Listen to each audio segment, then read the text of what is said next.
siendo más, vamos a abordar el Salmo 57, ya lo tenemos todos ahí. ¿Sí? Y vamos a leerlo.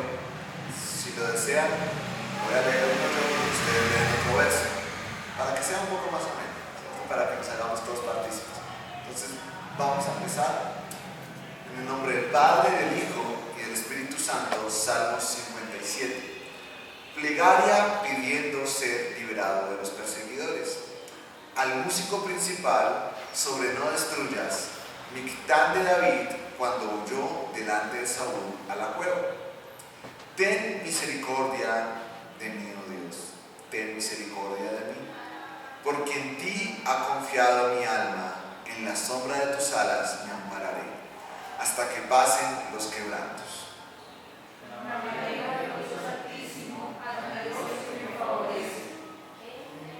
Él enviará desde los cielos y me salvará de la infamia del que me acosa. Dios enviará su misericordia y su verdad.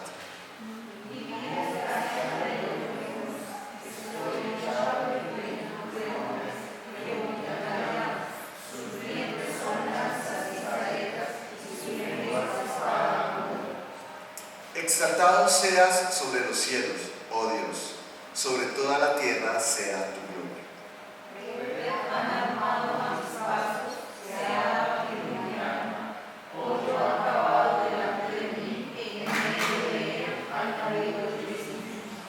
Pronto está mi corazón, oh Dios, mi corazón está dispuesto, cantaré y trovaré salmos.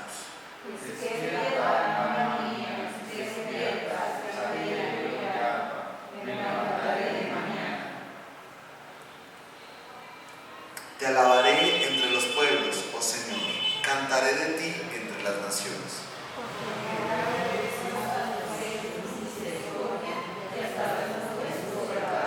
Exaltado seas sobre los cielos, oh Dios, sobre toda la tierra sea tu gloria. Amén. Vamos a orar. Señor Dios, gracias por este tiempo nuevamente. Y te pedimos, Señor, de que tú nos ayudes a entender estos versos, que tú nos ayudes a atesorarlos, Señor, con todo nuestro corazón. Que Dios, si hemos de ser exhortados, Señor, permítenos, Señor, ser humildes, ser mansos, Señor, y acudir a tu exhortación y disciplina. Que tus instrucciones, Señor, puedan ser claras a nuestros corazones también. Te lo pedimos, Señor, en esta noche. Gracias por este tiempo, Señor, que sea para tu gloria, para tu honra y para tu alabanza. Gracias, Padre eterno. Amén y amén. Así que nosotros nuevamente continuamos hablando del corazón de David, un corazón adorador, un corazón que, sin importar las circunstancias, él siempre estaba dispuesto a exaltar a Dios. Y lo que vamos a ver precisamente en este salmo, y es un salmo especial porque nos permite obtener una actitud diferente cuando nos sentimos atacados por nuestro pecado, por las traiciones externas, y también cuando nos sentimos desconsolados, tristes, agobiados por el dolor que muchas veces solemos pasar en distintas situaciones, pero es algo común que tiene el ser humano, cuanto más el creyente, que ve la gravedad de su pecado, ve la gravedad del pecado del mundo. Este salmo, si se dan cuenta al principio, dice salmo sobre no destruyas. Y la referencia que se da es cuando literalmente había mucho poder alrededor de David, poder que iba en contra de él. El poder que podemos ver ahí que se nos dice es el de Saúl, era el rey, ¿no? El rey, el hombre que tenía más poder sobre toda esa tierra en donde él habitaba y que estaba sobre él como autoridad, lo buscaba para matarlo, lo buscaba para dañar su vida, por medio de calumnias, por medio de traiciones, por medio de falsos testimonios. Pero a pesar de que él iba a ser destruido por Saúl, ¿qué pasa? ¿Qué pasa en la cueva? ¿Recuerdan qué pasa en la cueva? En la cueva sucede de que él podía ser destruido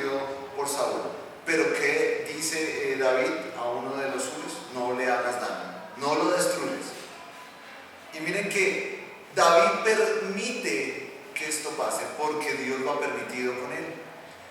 El hecho de que recibamos gracia nos permite dar gracia. Y cuando nosotros podemos ver que en medio de tantas dificultades y tantas aflicciones que pasamos, nuevamente con nuestro pecado, con las personas que van contra nosotros, contra el cuerpo de Cristo, nosotros podemos encontrar primeramente una actitud de gracia para con los demás porque la hemos obtenido, pero también una actitud de alabanza en medio de todo eso. No hay situación para la frustración en medio de los creyentes. David pide ser librado de los perseguidores, pero si se fijan, el texto como tal no habla de tanta aflicción, habla más bien continuamente sobre alabanza y sobre cómo pueden resultar las cosas, lo que podemos esperar de parte del Señor. Este salmo que dice sobre no destruyas se menciona hasta 4 veces en distintos salmos. Salmo 57, lo vamos a volver a la misma situación o el mismo contexto, lo vamos a volver en el Salmo 58, Salmo 59 y Salmo 75. Así que vamos a estarnos relacionando constantemente con esta situación de la no destrucción de Saúl, así como David tampoco fue destruido por su pecado. Entonces podemos entender ya ese contexto. Y nosotros podemos imaginarnos desde un punto de vista un poco, hagámoslo así, un paralelo de David, ciertamente es Cristo, ¿no? ¿Y qué pasa con Cristo? Cristo, cuando fue encarnado, fue asaltado, fue asediado por la tiranía, por el odio, enemigos espirituales como temporales atacándolo. Podemos imaginarnos a Herodes, podemos imaginarnos a los gentiles también, a los judíos, y se agitaban furiosamente contra él. Así como estaba David, todo el mundo, yo me imagino la gente entrando en esas cuevas, buscando por las montañas a David para matarlo. Así mismo fueron por nuestro Salvador. Y todos, absolutamente todos, querían tomar su vida. Y se decía muchas veces, muchos historiadores decían que eran como leones buscando devorar, buscando romper, buscando quitar cualquier vida del medio. Y todos podríamos decir que los leones eran las grandes cabezas, pero todos los demás, todos los habitantes, eran como pequeños leones diciendo crucifiquen. O sea, no sé si de pronto nos hemos encontrado en una posición donde alguien nos puede señalar y decir, yo quiero que usted le vaya mal. Nosotros podemos pensar eso de algunas personas, ¿cierto? Que de pronto quieren mucho mal contra nosotros. Y es eso mismo. Si Cristo pasó todo eso, ¿cuánto más no sus seguidores? Así que cuando han de vociferar contra el cuerpo de Cristo, cuando el diablo mismo ha de vociferar contra nosotros, nosotros tenemos que entender de que hay una esperanza de ser librados, y que más que una esperanza de ser librados es que en medio de toda esa situación hay un profundo consuelo en el corazón del creyente. El consuelo de Cristo era de que iba a redimir a su pueblo, de que iba a hacer la voluntad de su Padre y que su Padre no iba a dejar de que esta misión dejara de ser. Tampoco estaba en su voluntad. El gozo de David era de que de verdad él entendía que había un Dios que había de cuidar su vida, de que le daba paz sobre todas las cosas, de que le permitía estar en paz consigo mismo a pesar de las circunstancias. Así que eso es lo que vamos a ver brevemente en estos 11 versículos. El verso 1 nos dice: ten misericordia de mí, oh Dios, ten misericordia de mí, porque en ti ha confiado mi alma, y en la sombra de tus alas me ampararé hasta que pasen los quebrantos. David era un hombre demasiado poético. Los salmos de verdad expresan. Nosotros tenemos que leer esto como de verdad alguien que, no sé si han visto a alguien que canta una canción demasiado apasionadamente y que cree que lo que está cantando puede, ¿cómo? Lo siente, puede expresar algo que siente y lo hace vigorosamente. Las palabras tienen sentido, y si las enfatiza tienen más sentido todavía.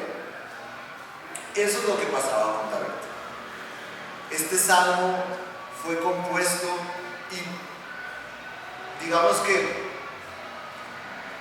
fue compuesto en una actitud nuevamente de querer expresar lo que el Señor estaba promoviendo en su corazón. Cuando Él dice, ten misericordia de mí, recordamos que nos dicen los salmos sobre eso, ten misericordia de mí porque he sido pecador. Eso es lo que nos dice David. Necesito misericordia antes de ir a ti, Dios. Nuevamente David nos invita a que nosotros entendamos con sentimiento y con capacidad que somos pecadores y que necesitamos la misericordia de Dios. Que no vayamos ante Dios creyéndonos altivos, sino creyéndonos humildes de corazón, entendiendo que necesitamos humildad. ¿Y por qué nos dice David que necesitamos humildad?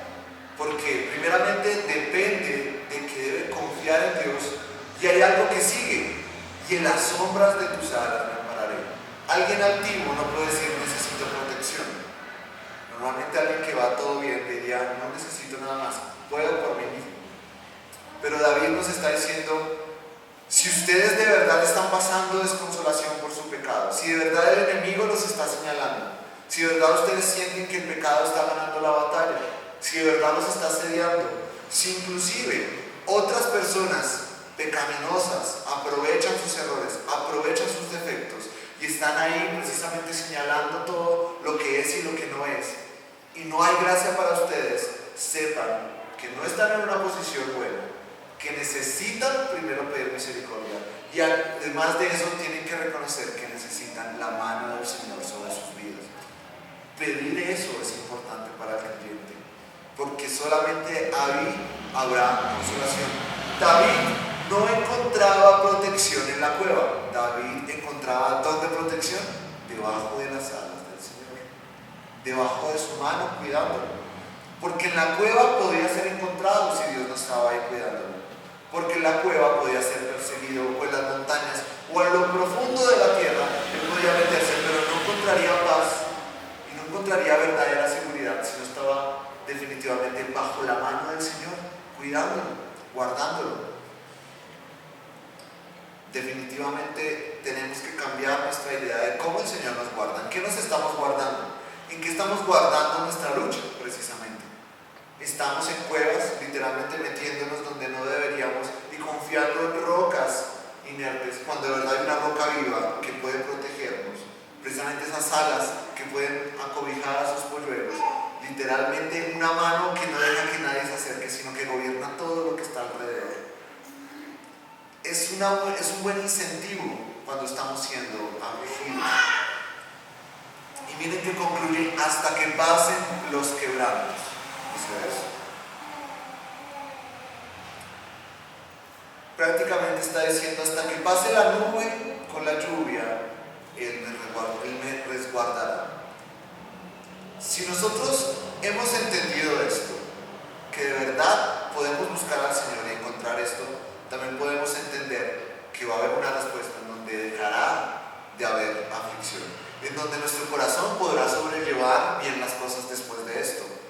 Yo creo que David, cuando habla estas cosas y dice hasta que pasen los quebrantos, es muy probable que pudo haber un tiempo en donde él encontró paz a pesar de la persecución, en donde él no se sintió frustrado, en donde tal vez la incertidumbre cesó, tal vez el temor cesó, tal vez su descanso en su cama fue bueno, fue agradable, él pudo dormir en paz. Muchas veces nosotros decimos: Señor, estoy bajo tus manos, pero nuestros ojos no descansan, nuestra ansiedad no desaparece, nuestra frustración no está ahí, porque no hemos entendido de que si el Señor de verdad está sobre nosotros, va a desaparecer este tipo de cosas.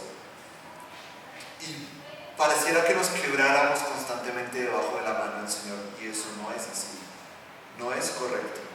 Necesitamos entender de que eso, si confiamos verdaderamente en el Señor, habrá paz en nuestro corazón, habrá verdadera paz. Hay muchas circunstancias que nos quitan la paz, pero esto solamente provoca de que la paz vuelva a nosotros, no de que siga así. Nos estaremos preguntando: ¿qué tan importante es este Dios para mi vida si esto no desaparece?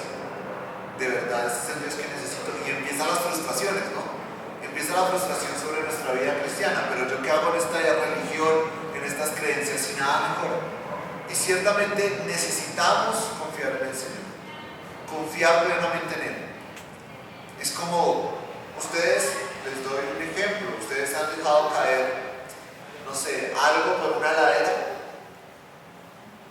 y cuando lo dejan caer, así por una montañita, ustedes están ahí empujándolo. Estamos hablando de una montaña, estoy hablando de un montón de troncos que pueden, estamos hablando de algo liso, algo sin obstáculos. Ustedes tienen que estar empujándolo. Ustedes descansan en que eso va a llegar al final.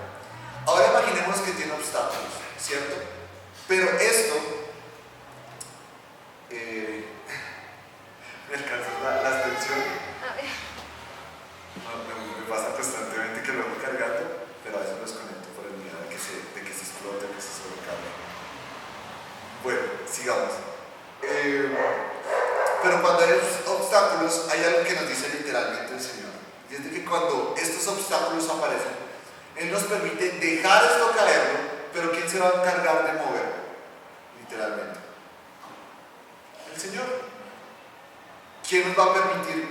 ¿Quién puede hacer que pase una nube literalmente con la tormenta? El Señor. ¿Quién puede hacer que todas las circunstancias que precisamente quitan la paz de sus hijos sean quitadas? El Señor. Nosotros no tenemos gran cosa que hacer, porque si nos ponemos a la tarea de empujar eso, nuevamente, ¿ustedes han visto un barranco, mis amados hermanos? ¿Ustedes se atreverían a bajar por un barranco? A diferencia de una ladera, igual, inclusive una ladera es más probable que no baje, por decirlo así. Pero si no ven tantas cosas donde uno tiene que estar moviéndose, corriendo, y que hay un tronco, y que uno tiene que quitar árboles para que pase algo, inclusive. Creo que es un trabajo que inclusive no podemos hacer. En muchas maneras nos va a cansar, nos va a agotar, y el Señor nos está diciendo por medio de este salmo: dejen sus cargas, déjenlas en mí, porque estoy en control, y hasta que todo pase, ustedes encontrarán paz. Yo permitiré que todo pase. David encontró ese consuelo, ese genuino consuelo.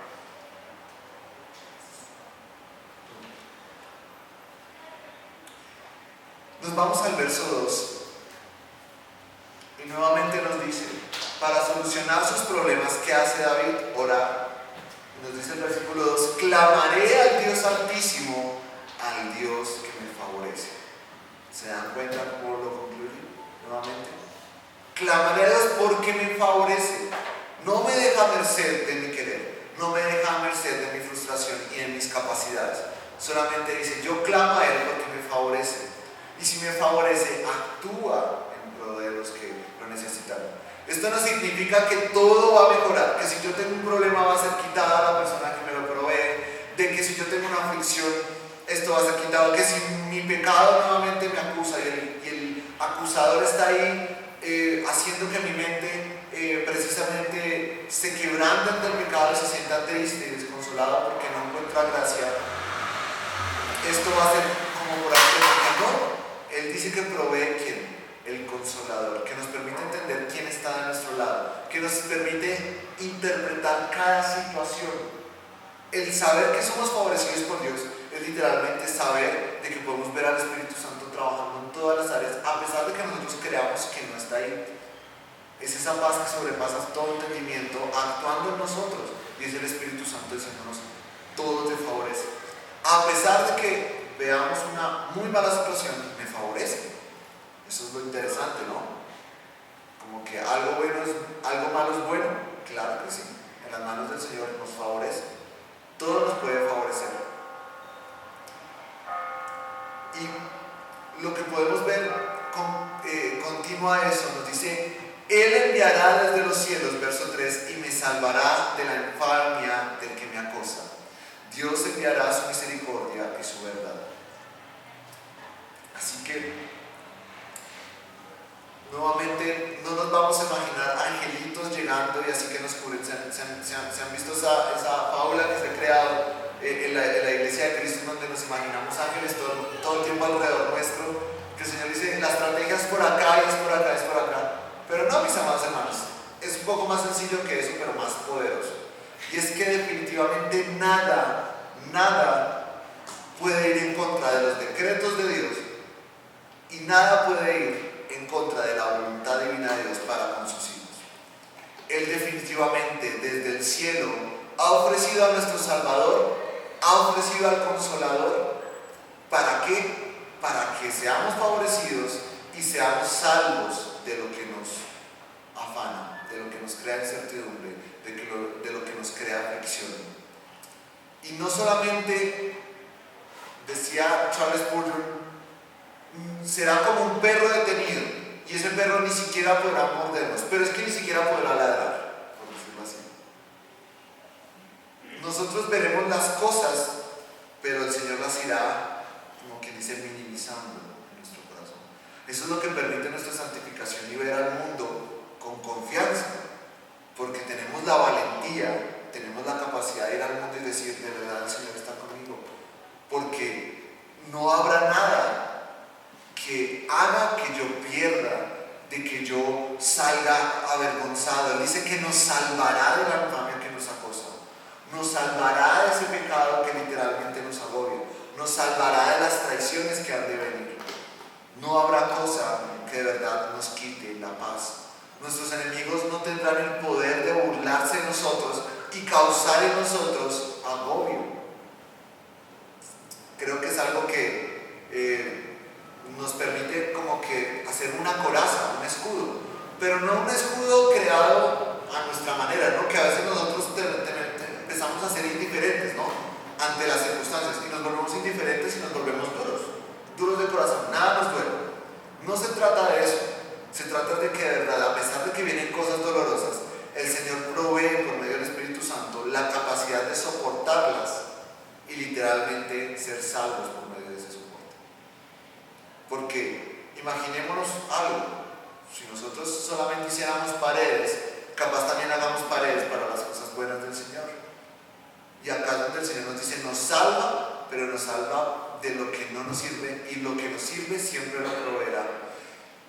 Y ahí es donde nosotros tenemos que estar dispuestos nuevamente a que el Señor actúe en nuestra vida, que el Espíritu Santo literalmente esté completamente en comunión con nosotros. Pasa mucho, y precisamente acá es donde viene el Sila. Si ven el Sila ahí, el Sila nos invita a meditar sobre lo que estamos diciendo. Y no sé, mis amados hermanos, si de pronto de una manera experiencial ustedes pueden imaginarse siendo agobiados, siendo acusados, nuevamente viendo su pecado, acusarlos. Pero el Sila nos invita a ir al siguiente texto, porque no concluye el verso, y nos dice, Dios enviará su misericordia y su verdad. El salmista nos está diciendo, piensen en que han de ser salvos de lo que los agobia, y miren que Dios enviará misericordia y verdad en medio de todo esto. Piensen en eso, pensemos en eso. ¿Enviará misericordia para quién? Probablemente para quienes nos agobian, excepto al diablo, obviamente. No, ya no hay misericordia para él, pero sí puede haber misericordia para ellos y verdad. Y miren que el techo es la verdad. Y también puede haber misericordia continua para nosotros, y en medio de esa verdad nos gozaremos. Él pedía misericordia y verdad y vino a él. El salmista hacía esto. Así que Dios nos da mucho más de lo que pedimos o pensamos. Y nosotros, como lo decía ahorita en la oración, muchas veces nosotros pensamos que de verdad el Señor no tiene el suficiente poder para actuar para con sus hijos. Nos limitamos demasiado a pensar de verdad que Dios puede obrar a favor nuestro. Y nuevamente invito a que esto no se piense como palabras mágicas, ¿no? Y nos decimos, Dios dame esto, y el Señor, Dios dame un Mercedes y me trae un Lamborghini. No, Dios dame una casa y me da una mansión. No funciona así. Sino que Él dará siempre lo necesario y mucho más de lo que pensamos, porque su misericordia es grande, sin medida. La verdad nos sorprenderá en medio de todo. Nunca lo liguemos, y este tipo de versos muchas veces se ligan a lo material, a lo efímero, a lo vano, y nosotros tenemos que ir a lo espiritual, que es lo importante. Entonces, cuando decimos de que Él da mucho más de lo que pedimos, nos tenemos que de verdad imaginar de que tal vez nosotros estamos diciéndole, Señor, estoy demasiado triste, y capaz Él traiga un gozo en sobreabundancia para nuestra vida. Que, Señor, estoy demasiado ansioso, demasiado traiga no solo paz, sino tantas soluciones y tantas cosas que nos permiten actuar y nos permiten afrontar no solamente esta situación, sino las siguientes, nos equipa mucho más para las demás cosas. Ahí es donde su verdad es suficiente y donde su misericordia tiene un valor para sus hijos. Y el rescate de Dios para los hijos de Dios nunca será mínimo. Entendámoslo así, nunca será mínimo. Yo me quiero imaginar de pronto, y ahí es donde entramos al versículo 4, vamos a leerlo.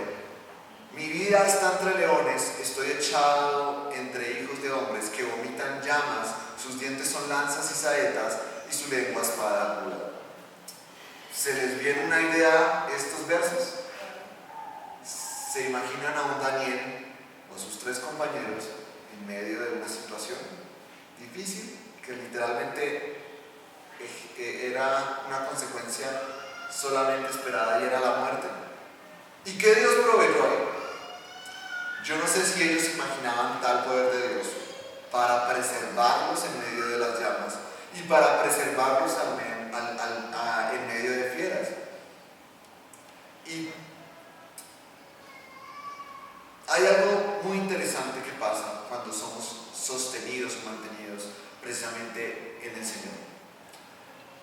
Cuando nosotros pensamos en un Daniel, pensamos en los 3 jóvenes en el horno, nosotros tenemos que pensar en creyentes sostenidos, preservados. ¿Alguna vez han pensado en la llama, en la zarza de Oreb?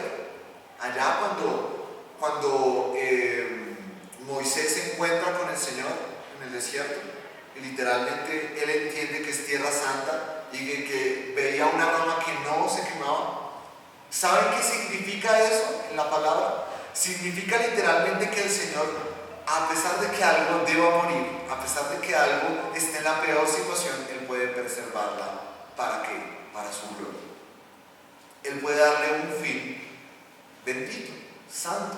Y eso es lo que pasa con la zarza. Todos los creyentes tipifican esa zarza que literalmente sostenía y preservaba. Y todos esos milagros que vemos en el Nuevo Testamento y en el Antiguo Testamento son una evidencia de que, verdad, a pesar de que podemos estar en la peor situación donde debemos morir, hay un fuego, hay algo que se vuelve santo, hay algo que se vuelve provechoso para los creyentes. Y el creyente normalmente se encuentra en medio de llamas, pero no es consumido. Y eso es un consuelo. El creyente se encuentra echado en medio de fieras, pero no será comido, no será devorado. El Señor ha de preservar algo especial para él, ha de tener un fin santo.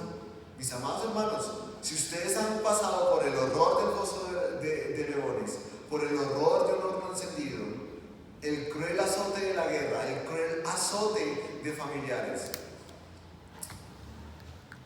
podemos imaginarnos también al lado de David, en medio de una cueva, rodeado de hombres. Podemos imaginarnos al lado de Cristo, rodeado de personas que lo quieren matar, y ver cómo Dios se glorifica en medio de eso. Y hacer mucho más de lo que ellos pensaban. Muchísimo más. Capaz David dijo: ¿cómo no me vio el rey en esta cueva? Su misericordia fue buena y me ayudó no solamente a salir vivo, sino también a respetar su vida y ser humilde en esa ocasión, y que no fuera destruido. ¿Cuántas cosas inimaginables pueden pasar por medio de la preservación de los santos, de los hijos de Dios? Y nosotros no nos podemos imaginar todo lo que el Señor puede hacer por medio nuestro. El verso 5 es como una breve pausa. Y después de pensar todo esto, ¿qué hace el salmista? En medio de tal aflicción y espanto, él dice: Dios debe ser glorificado. Exaltado sea sobre los cielos, oh Dios, y sobre toda la tierra sea tu gloria. ¿Es la actitud nuestra ante nuestra dificultad? Exaltado seas tu Dios. Miren que son palabras que los salmos nos han invitado durante semanas y semanas, diciéndonos: exalten al Señor a pesar de las dificultades, que su boca tenga palabras de exaltación. A mí me impresionan estas palabras, porque a veces uno se queda muy corto con la exaltación de Cristo. la exaltación de nuestro Padre, la exaltación del Espíritu Santo, precisamente, el Dios Trino. Nosotros nos quedamos tan cortos, decimos gracias Dios, gracias por el pan, gracias Dios, esa es nuestra exaltación. Gracias porque hoy no me pagaron, pero gracias por el pan. Y ahí se queda la exaltación. Y sí, es cierto, le adoramos. Pero miren las palabras del salmista. El salmista está pensando en los cielos, en la tierra, en todo lo que hay, en todo lo que se puede maravillar, en todo lo que debe doblarse ante Dios. El salmista piensa mucho más allá y nos lleva a empezar a recrear nuestra mente, a tratar de llenarla de motivos para que el Señor sea exaltado. Porque si hay más motivos para que sea exaltado, en vez de que sea renegado, definitivamente va a haber un corazón adorador. Muchas veces no tenemos muchas razones para adorar al Señor. El salmista estaba siendo perseguido lo querían matar, y miren cómo él expresa su exaltación. ¿Cuántas cosas él tuvo que pensar?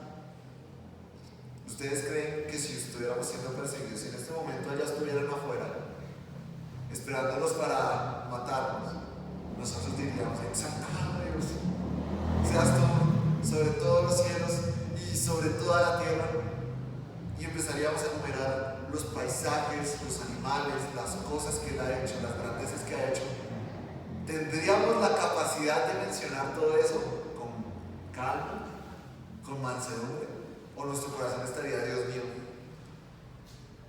eres bueno porque tienes esa puerta ahí, eres bueno porque tienes esos muros? Y nuestra exaltación se limita a nuestras circunstancias y no a lo que de verdad Dios es.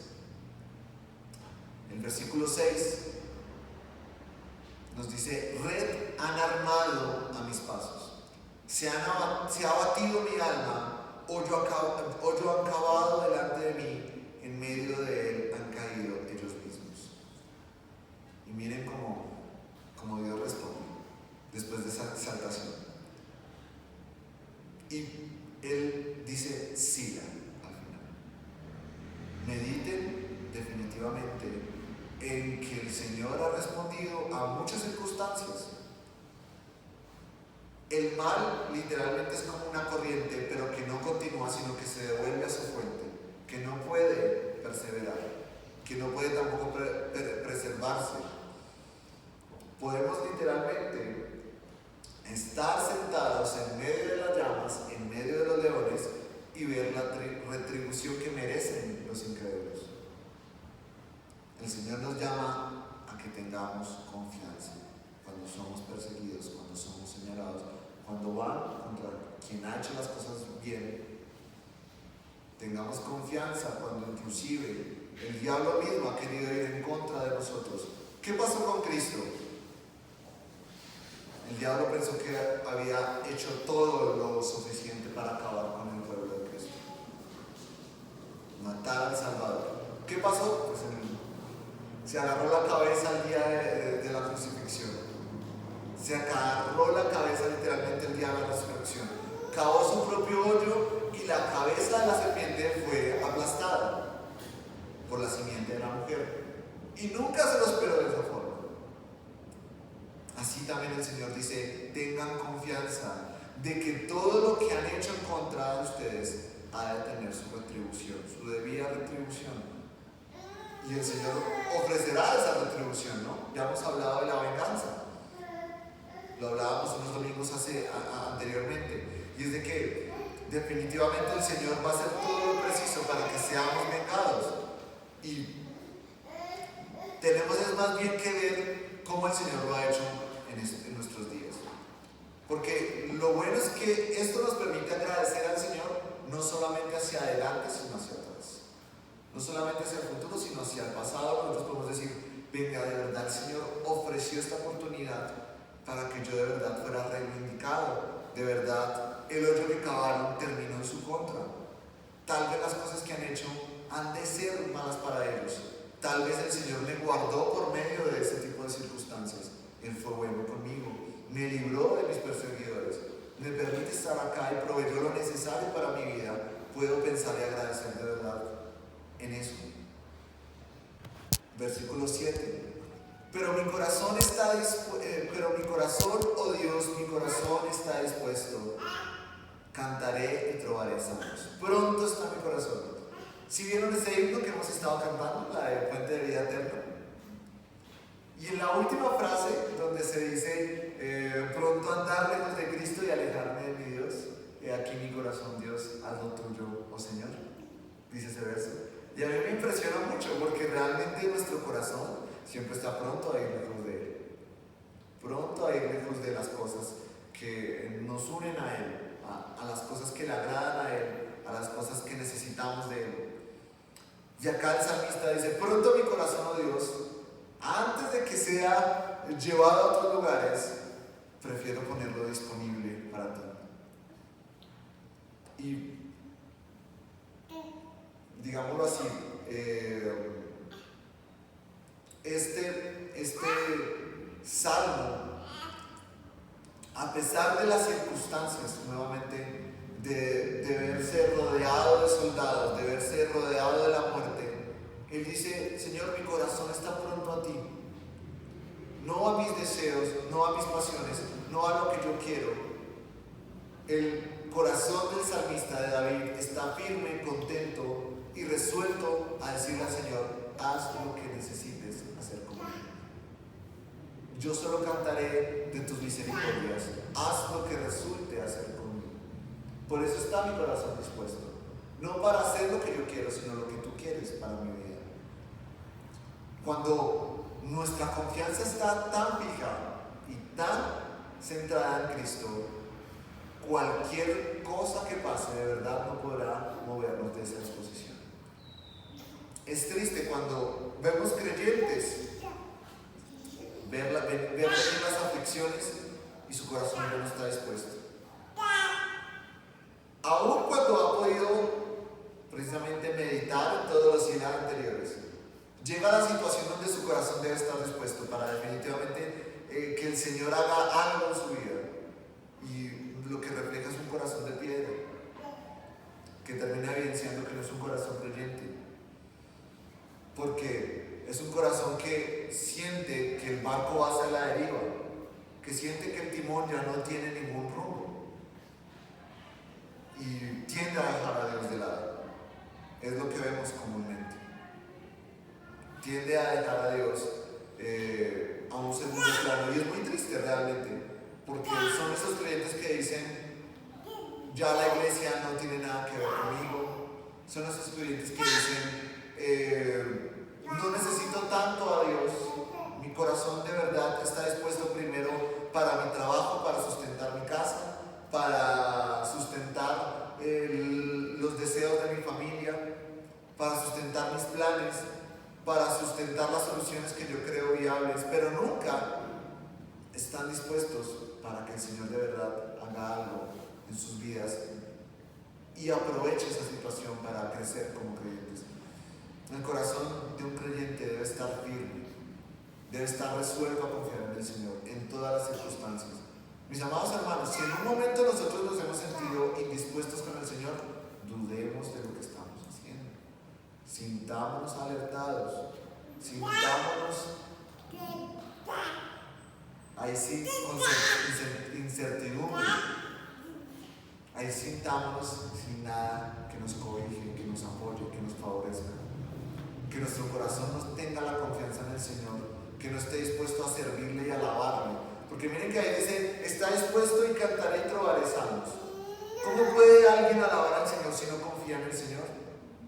¿Cómo puede alguien exaltar al Señor en medio de la dificultad si su confianza y su corazón no está dispuesto a seguirlo? Y acá viene algo, y es que precisamente hay un enfoque, ¿no? Hay un énfasis. Mi corazón, oh Dios, mi corazón está dispuesto. ¿Qué está dispuesto para el Señor en este punto? En los momentos de aflicción.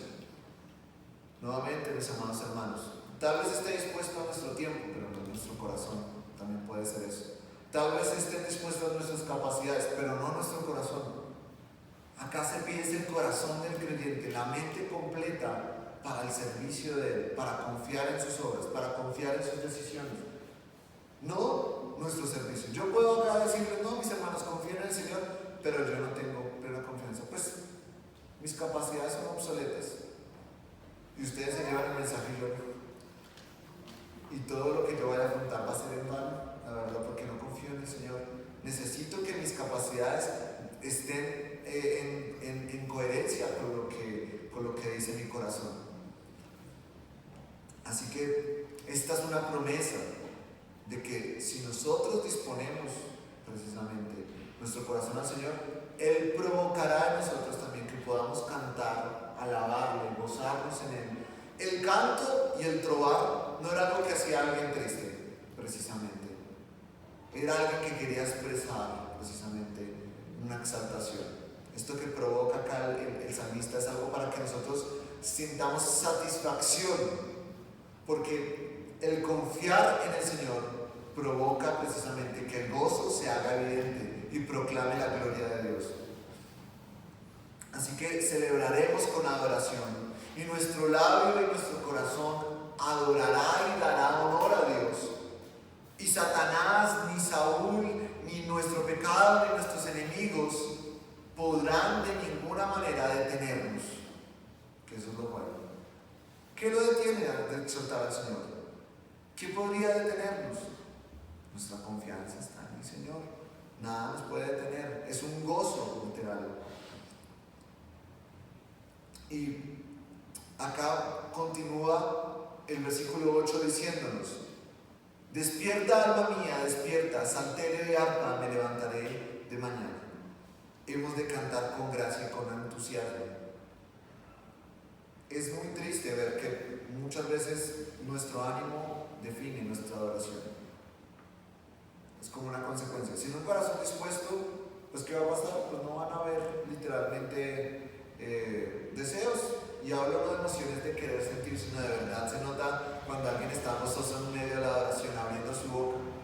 Hay personas que cantan y pues toca cantar, toca unirse al coro, dirían por ahí, para no desentonar. Pero no se trata de eso. Cuando se habla del salterio y del arpa, se está hablando de que no es la gracia habitual, es un entusiasmo también. La música, los instrumentos no son un deleite cuando solamente son tocados, sino cuando también las voces se unen. ¿Han escuchado a alguien desentonado? ¿Han escuchado a alguien acá en medio de la congregación? Pero no precisamente el estar desentonado quiere decir que no tenga entusiasmo, sino uno se puede dar cuenta cuando alguien está desentonado y que no le mete las ganas de abrir su boca, que canta con un desgano que ni siquiera provoca seguir, ni siquiera provoca que esté al lado de uno, sino que uno quiere verse rodeado por gente entusiasmada. Y miren cómo puede terminar afectando a la iglesia de Cristo, porque la alabanza es corporativa, es congregacional. Así que es necesario despertar el amor, despertar el deleite, buscar ese corazón dispuesto para que se evidencie el entusiasmo por la gloria de Dios, por la exaltación de Dios en medio de las circunstancias. Es difícil decirle a alguien: venga, usted está pasando situaciones de dificultad, cante, pero es que eso es lo que tiene que pasar. Ahí es donde de verdad se definirá qué tipo de creyente es. No puede cantar, usted no puede de verdad soportar las pruebas. Usted no está siendo capacitado por el Señor. Necesita definitivamente ánimo y entusiasmo. Así que pidamos al Espíritu Santo que literalmente provoque en nosotros el disponernos para un servicio gozoso. Todo el tiempo. Dios ama que la gracia se evidencie literalmente cuando la adoración es expresada de esa forma, porque eso evidencia un corazón dispuesto. El verso 9 otra vez nos indica: te alabaré entre los pueblos, oh Señor, cantaré de ti a las naciones. En medio de tal aflicción y espanto, Dios debe ser glorificado en medio de la creación. Nuevamente nos está diciendo: tiene aflicción, corazón dispuesto, y cante al Señor, porque la creación debe estar llena de adoración, sin importar las circunstancias.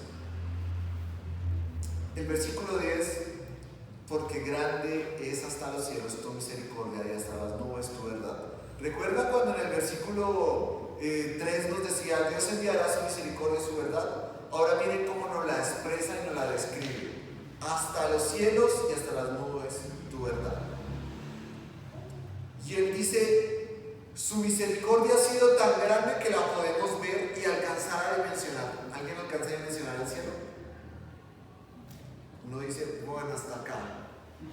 Y aún si uno dijera, de aquí a acá hay 100 kilómetros, no alcanzamos a interpretar cuán grande es. ¿No se han dado cuenta? Yo alguna vez dije, el metro tiene, no sé, 21 kilómetros. Y yo digo, pero 21 kilómetros, ¿cuánto es? Yo ni siquiera me los alcanzo a imaginar de línea recta. Acá cuento 100 metros y trato de saber cuántos son 1000. Y me falta el discernimiento para tratar de llegar a entender las medidas, lo ancho, lo largo que es. Ahora imaginémoslo pensándolo hasta una nube. Esta nube hay 100 metros, pero no sabemos cuántas cosas caben ahí. Porque cuando empezamos a tratar de llenar esos espacios, nunca llegaríamos a tratar de dar al tiro con la exactitud de lo que puede caber, lo grande que es de verdad.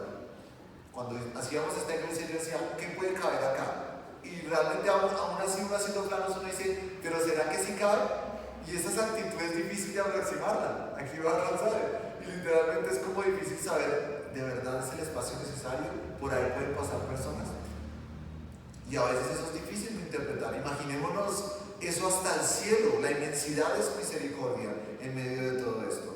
Nos está diciendo, entiendan, el Señor está presto a sus oídos, está presto a sus peticiones, está presto a sus corazones dispuestos, está presto a esa exaltación, esa misericordia se evidenciará. Ustedes de verdad tendrán las respuestas precisas del Señor.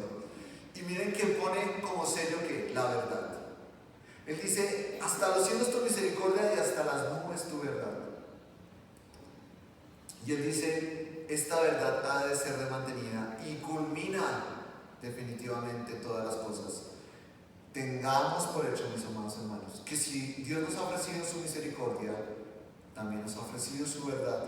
Y esa verdad es como la cereza en el pastel. Si nosotros no vamos al Señor en nada, vayamos a su palabra.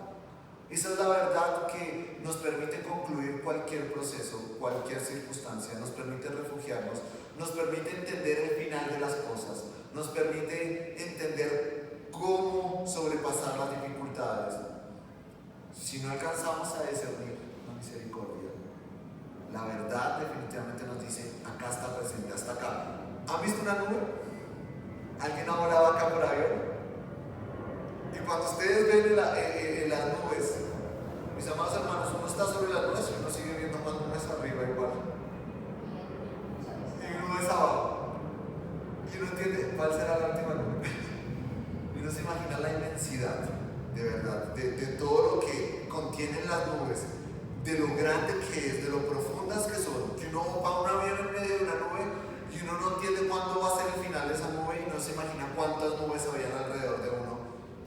Y es impresionante cómo inclusive podemos comparar el cielo con el mar, pero el cielo sigue siendo más grande, el cielo sigue siendo mucho más profundo, el cielo sigue siendo mucho más inimaginable.